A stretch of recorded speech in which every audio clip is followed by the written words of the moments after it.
गबन होने पर सियासत शुरू हो गई है। कांग्रेस ने सरकार पर निशाना साधते हुए कहा कि वो विधानसभा में मामले को उठाएगी। वहीं कांग्रेस के आरोपों पर बीजेपी ने जवाब देते हुए कहा कि 3 दिन में सच सामने आएगा।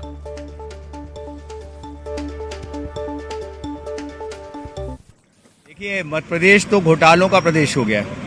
माननीय शिवराज सिंह जी के नेतृत्व में कोई ऐसा दिन नहीं जाता जब घोटाला सामने ना आता हो। 25 अगस्त को जबलपुर में 1000 टन यूरिया पहुंचाया गया था, जिसको क्रबको के द्वारा, श्याम फर्टिलाइजर के द्वारा पहुंचाया गया था। उसमें 890 टन पहुंचा और करीब 3 करोड़ से ज़्यादा का जो यूरिया है वो गायब हो गया, और जिसको डिंडोरी, दमोह, मंडला पहुंचना था, लेकिन वो यहाँ की बजाय अधिकारियों के माध्यम से, दलालों के माध्यम से, भाजपा नेताओं के माध्यम से बाजार से गायब कर दिया गया और रास्ते में ही गायब हुआ। ये वैसे ही है जैसे पोषण आहार का घोटाला है। लगातार घोटाले हैं और ये सब पैसा कहाँ जा रहा है? पूरे मध्य प्रदेश में जो बड़े बड़े भाजपा के कार्यालय बनते हैं और भाजपा के नेताओं के पास जो स्कूटरों में चलते थे अचानक गाड़ियां जाती हैं, ये सब घोटाला और इन सब का जो सामने दृश्य है ये सामने है। प्रतीक अवस्थी हमारे साथ इस खबर पर भी जबलपुर से जुड़ गए हैं। प्रतीक, आखिर ये यूरिया चला कहां गया? 890 टन यूरिया गायब हो गया, क्या कह रहे हैं अफसर?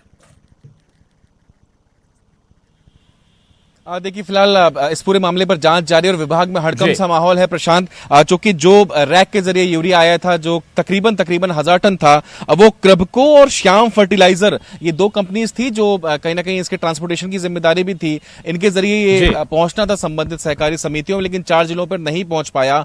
890 टन यूरिया गायब है और पूरी तफ्तीश में विभाग जो है वो जुटे हुए हैं। लगभग 3 करोड़ से अधिक का यूरिया बताया जा रहा है। इसमें सियासत भी शुरू हो चुकी है। विपक्ष इसे कहीं ना कहीं हाल ही में जो घोटाला कैग की रिपोर्ट में सामने है उससे जोड़ के देख रहा है। उसका यह कहना है कि सालों से यूरिया के नाम पे घोटाला मध्य प्रदेश में पनप रहा है और बीजेपी के बड़े लीडर्स इसमें शामिल हैं। जो भी वो विभागीय तौर पे इसकी जांच बैठ गई है। संभागीय कमिश्नर समान शेखर ने इस पूरे मसले पर रिपोर्ट संबंधित जिलों से भी तलब की है। कृषि महकमा भी जुट गया है। तो आखिर कहां गया यूरिया 890 टन का, इसकी तलाश जारी है। प्रशांत, बिल्कुल, शुक्रिया प्रतीक, धन्यवाद।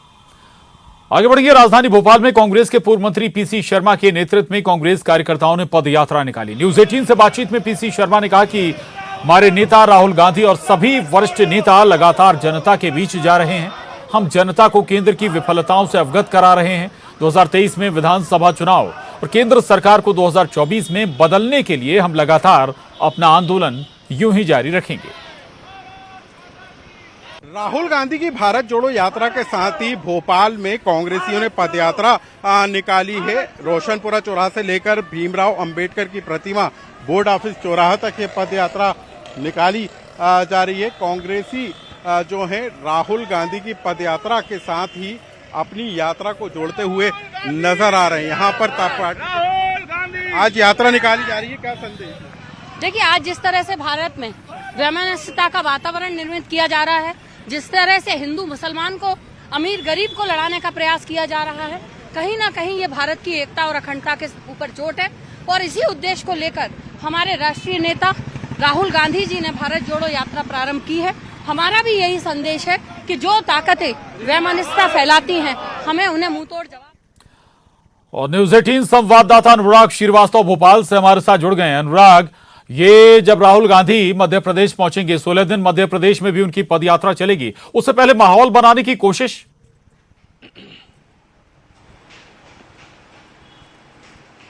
बिल्कुल प्रशांत, देखिए राहुल गांधी की भारत जोड़ो यात्रा का आज दूसरा दिन है और इसी यात्रा के बहाने मध्य प्रदेश से कांग्रेस भी लोगों के बीच पहुंचकर खुद के पक्ष में माहौल बनाने की कोशिश में। हालांकि अभी कार्यकर्ता इस पदयात्रा में शामिल हुए हैं, लेकिन जब राहुल गांधी की मध्य प्रदेश में यात्रा एंट्री करेगी तब भी कांग्रेस गांव-गांव और जिला ब्लॉक स्तर पर पदयात्राएं निकालेगी। लेकिन उससे पहले भी विधानसभा स्तर तक पहुंचकर पदयात्राओं के जरिए लोगों तक संपर्क बनाने की कोशिश में कांग्रेस पार्टी लगी है। लेकिन ये पदयात्रा आम लोगों की पदयात्रा में तब्दील हो पाती है या नहीं, ये देखना दिलचस्प होगा। फिलहाल कांग्रेस के कार्यकर्ता अपनी पदयात्राओं के जरिए लोगों के बीच पहुंचने की कवायद में जरूर जुटे हुए हैं।